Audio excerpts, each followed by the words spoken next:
Nah, satu lagi, apa lagi? Nama saya Ahmad, ya. mahasiswa UMS. Ya. Tadi kan dikatakan bahwa Ya. Yesus itu dalam keyakinan Kristen berasal dari, kalau nggak salah, teologi Yunani. Ya. Atau filsafat manusia. Yang saya tanyakan, bagaimana ketika kita umat Muslim mempelajari filsafat, dan apakah itu dianggap menyerupai kaum Kristen atau? Oh no.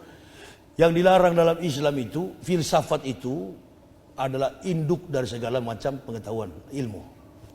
Seorang filsuf itu, semua muatan filsafat dalam segala macam kompetensi ilmu pasti ada filsafat. Apalagi hukum. Nah, yang tidak filsafat itu kecuali fakultas ekonomi, karena perhitungan. Filsafat itu realitas perhitungan. Orang yang jago berhitung dia adalah filsuf.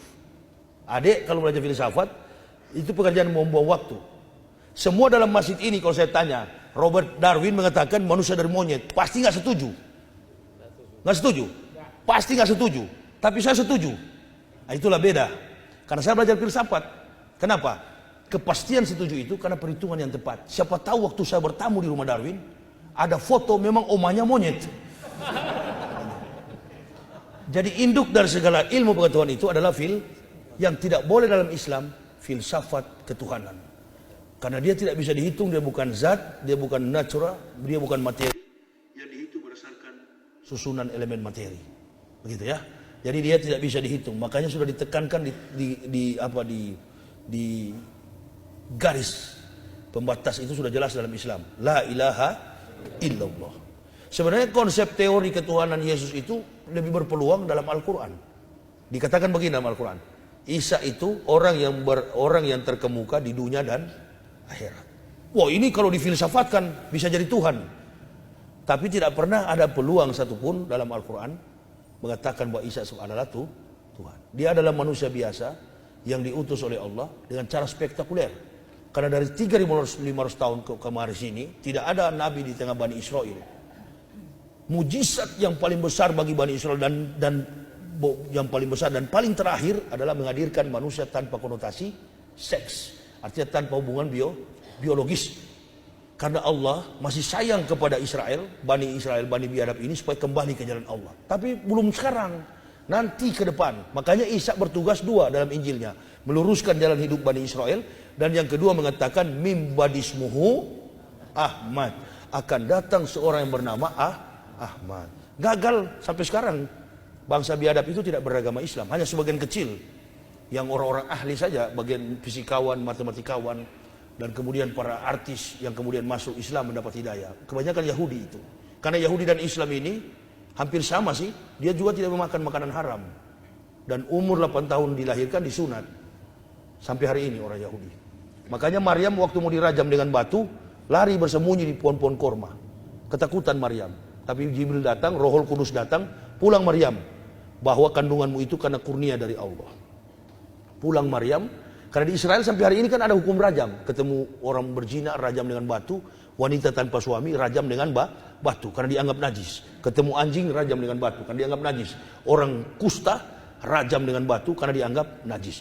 3 hukum rajam ini masih berlaku di tanah Israel. Nah, Maryam kebetulan lahir tanpa suami.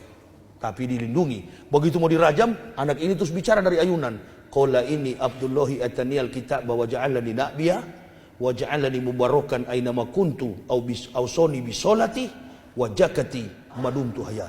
Jadi Nabi Isa itu menjalankan solat. Dia Islam atau Kristen kalau solat? Waktu dia sampaikan begini, Nabi Muhammad sudah datang atau belum? Al-Quran sudah ada atau belum? Sudah. Al-Quran sudah ada, buktinya sampai sekarang ayat itu masih ada. 19 Maryam 30-31. Kemudian dalam As-Sof 61. Yahudi kurang kaget. Loh, anak baru potong pusar sudah bicara. Ketakutan Yahudi. Periksa kitab. Ini ahli-ahli kitab. Waduh, ada dalam Taurat, ada dalam Injil. Tunggu hari yang ke-8. Dia mau disunat enggak? Kalau disunat berarti dia inilah Mesiakah, Hamasya, atau orang yang dinantikan, Mesias. Begitu 8 hari benar disunat. Siapa yang sunat? Ananias wa Safira. Ananias dan istrinya, Safira, yang menangani kandungan Maryam. Jadi waktu Habib Rizik dilapor, harusnya orang Kristen jangan lapor. Siapa bidannya? Ananias dan Safira, istrinya. Itu kalau orang Kristen punya pengetahuan luas. Nah, Begitu mereka mau rajam ibunya, anak ini bilang, wa sekolah Isa bin Maryam, ya Bani Israila, ini Rasulillahi ilaikum musaddiqalimah. Baina yadaya minat Taurat mbasisirum bi rasulil ya'ti min barismuhu Ahmad. Tambah jengkel Yahudi. Loh, Ahmad dia sebut.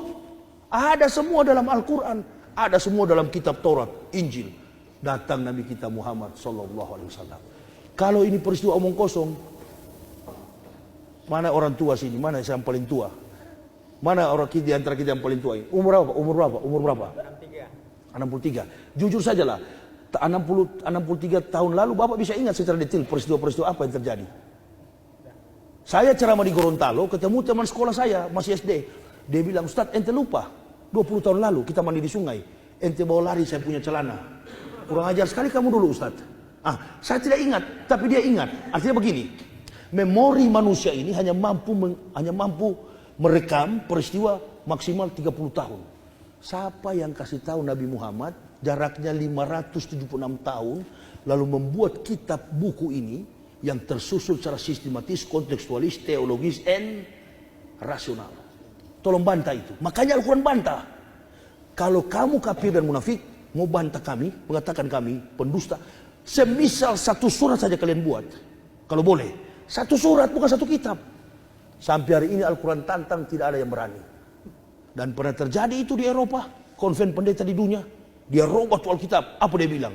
Saya menghadapi kesulitan karena setiap kata dikunci oleh Muhammad dengan angka 9. Setiap kata dalam Al-Quran ini ujungnya 9. Kalau dia puluhan, 19. Kalau dia seratusan, 109, 129. Setiap kata sinonimisasi Al-Quran dikunci dengan angka 9. Itu yang dimaksud, kami yang menurunkan, kami yang menjaga. Asal jangan salah hitung. Saya sudah hitung secara detail.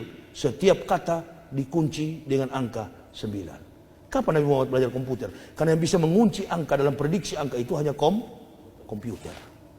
Saya kira lebih banyak lagi. Nantilah bagaimana orang-orang jenius yang masuk Islam berdasarkan keterangan versi Al-Quran. Itu di judul di tempat yang lain. Nanti kehabisan bahan semua di sini. Honor juga mesti ditambah sebenarnya kalau sudah jam begini. Ya, saya kira begini yang bisa saya sampaikan. Untuk lebih jelasnya pandangan tentang kerasulan Nabi Muhammad menurut Bible dan kebohongan ajaran Kristen, silakan baca buku ini dengan judul Kebenaran Islam menurut mantan pendeta. Disambut oleh Dirjen Bimas Islam, Departemen Agama Republik Indonesia. Kalau yang ingin memilikinya, ambil di mobil saya. Dia tidak boleh bawa di sini, Ji. Di masjid tidak boleh berjualan. Silakan ada di mobil saya Fortuner. Ada istri saya yang akan melayaninya dengan beberapa orang ibu. Saya kira itu yang bisa saya sampaikan. Kita bermunajat kepada Allah. Bismillahirrahmanirrahim. Alhamdulillahirabbil alamin. Hamdan syakirin, hamdan na'imin, hamdan yuwafi ni'amahu wa yukafi mazidah. Ya Rabbana lakal hamdu kama yanbaghi li jalali wajhikal karimi sultanik. Subhanaka la nusanan alaika anta kama asnait ala nafsikal walakal hamdu hatta tarda. Allahumma habib ilaina al-iman wa zanyu fi qulubina wa kari ilaina al-kufra wal fusuq wal isyan waj'alna minar rasidin. Allahumma tawaffana muslimina wal hikna bisalihin ghaira huzaya wala maftunin. Allahumma ij'alna muflihin. Allahumma aftah akfala qulubina bijikrika wa atbim alaina nikmat wa asbik alaina min fadlik waj'alna min ibadika salihin. Rabbana taqabbal minna innaka antas samiul alim wa tub alaina innaka antat tawwabur rahim. Wassalatu wassalamu ala sayyidil anbiya'i wal mursalin Muhammadin wa ala alihi wa sahbihi ajmain. Subhana rabbika rabbil izzati amma yasifun wa salamun alal mursalin walhamdulillahi rabbil alamin. Terima kasih atas segala perhatiannya. Mohon maaf atas segala kekurangan saya. Usikum wa nafsi bitaqwallah. La ilaha illa huwa Allahi falyatawakkalul mu'minun. Wassalamualaikum warahmatullahi wabarakatuh.